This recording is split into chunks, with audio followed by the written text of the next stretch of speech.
안녕하세요. 당신이 보내주신 자료들 속으로 오늘도 깊이 들어가 보겠습니다. 오늘은 여성에게 좀 흔한 암이죠. 유방암과 난소암. 이 암들의 조기 발견 신호에 대해 좀 집중적으로 이야기 나눠볼까 해요. 목표는, 우리 몸이 보내는 작지만 중요한 신호들 있잖아요. 그걸 놓치지 않고 의미를 찾아보는 겁니다. 보내주신 글의 실제 경험담이랑 증상 정보가 아주 구체적이던데, 특히 이 문구가 딱 와닿더라고요. 우리 몸은 이미 우리에게 말을 걸고 있었단걸요. 네, 안녕하세요. 정말 중요한 말씀이에요. 자기 몸에 귀 기울이는 거요. 오늘 우리가 다룰 신호들이 어떨 때는 진짜 미묘하거든요.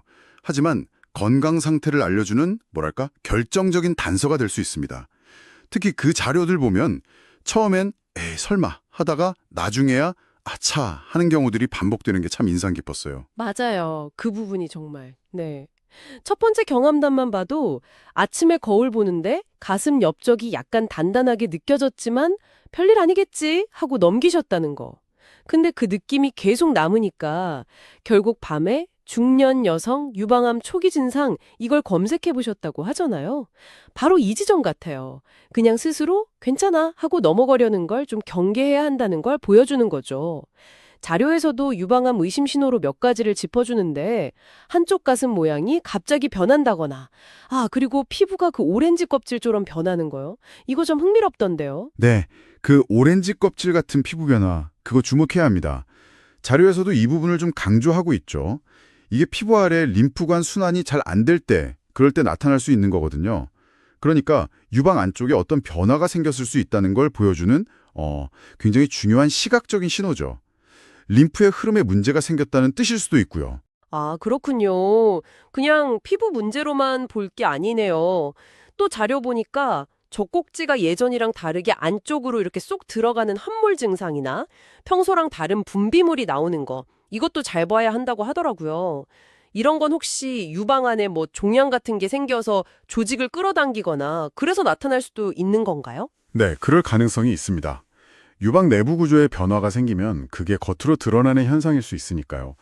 절대 그냥 넘기면 안 되죠. 자료에 인용된 그 말 있잖아요. 괜찮겠지는 늦을 수도 있어요. 이게 진짜 핵심인 것 같아요. 그렇죠. 그래서 자가 진단이 중요하다고. 네, 그래서 자료에서도 제안하는 것처럼 매일 샤워할 때 잠깐, 한 1분이라도 거울 보면서 가슴 상태를 확인하는 습관. 이게 중요합니다. 구체적으로는 매달 생리 끝나고 일주일 안에요. 그때 가슴이 제일 부드럽거든요. 그때 하는 게 좋군요. 네, 그때 자가 검진을 하는 걸 권장하고 있죠. 샤워하면서 비누칠하고 만져보거나 거울 앞에서 팔 들어서 뭐 윤곽 변화나 피부 변화, 양쪽이 같은지 이런 거 보는 거죠. 생활 습관 쪽으로는 카페인 좀 줄이고 비타민 D 챙겨 먹고 또 땀 흘린 뒤에는 브라지어 착용 부위 좀 깨끗하게 관리하라는 이야기도 있고요. 네, 유방암 신호도 그렇지만 보내주신 자료에서는 난소암 관련해서도 좀 미묘한 변화들을 얘기하고 있더라고요. 특히 생리 주기가 불규칙해진 경험담이요. 처음에는 그냥 피곤해서 그런가 보다 일시적인 거겠지 했는데 주기가 막 35일 이상으로 길어지고 양도 갑자기 많아지고 이런 패턴 변화가 뚜렷했다고 해요. 이 경험담도 딱 그 메시지더라고요. 몸이 이상하다는 느낌, 그 직감은 무시하면 안 돼요. 맞습니다.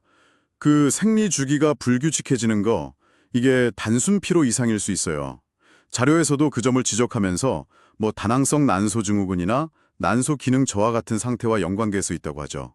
드물지만 난소암의 초기 신호일 가능성도 아예 배제할 수는 없고요. 조금 더 넓게 보면 많은 여성분들이 그냥 흔한 일이라고 넘기기 쉬운 증상들 있잖아요. 예를 들면 배가 계속 더부룩하다거나 골반 쪽 통증이 있다거나 하는 것들이요. 이런 것들이 사실은 좀 더 주의 깊게 봐야 할 건강 문제의 신호일 수 있다는 겁니다.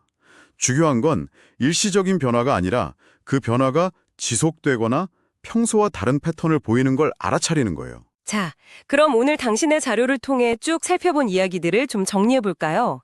결국 핵심은 우리 몸이 계속 보내는 그 작은 신호들 있잖아요. 거기에 귀 기울이고 변화를 알아차리는 게 중요하다. 이거겠죠? 일상에서 꾸준히 내 몸 상태를 체크하는 습관이 진짜 가치 있다는 걸 다시 한번 느끼네요. 그럼요. 물론 오늘 얘기한 이런 신호들이 나타났다고 해서 이거 무조건 암이다. 이렇게 걱정부터 할 건 아니에요. 그건 절대 아니고요. 하지만 이 신호들은 분명히 우리 몸이 보내는 중요한 메시지라는 거. 그러니까 주의 깊게 관찰하고 필요하다면 전문가와 상담을 해봐야 할 충분한 이유가 된다는 점은 꼭 기억하셨으면 좋겠습니다. 여기서 마지막으로 질문 하나 던져보면서 마무리할까 하는데요. 오늘 우리가 이야기 나눈 이런 비교적 명확한 신호들 말고도 당신의 몸은 또 어떤 더 미묘하고 더 개인적인 방식으로 당신에게 말을 걸고 있을까요? 그리고 당신은 앞으로 일상에서 그 섬세한 속삭임들을 어떻게 더 잘 알아차릴 수 있을지 이번 기회에 한번 깊이 생각해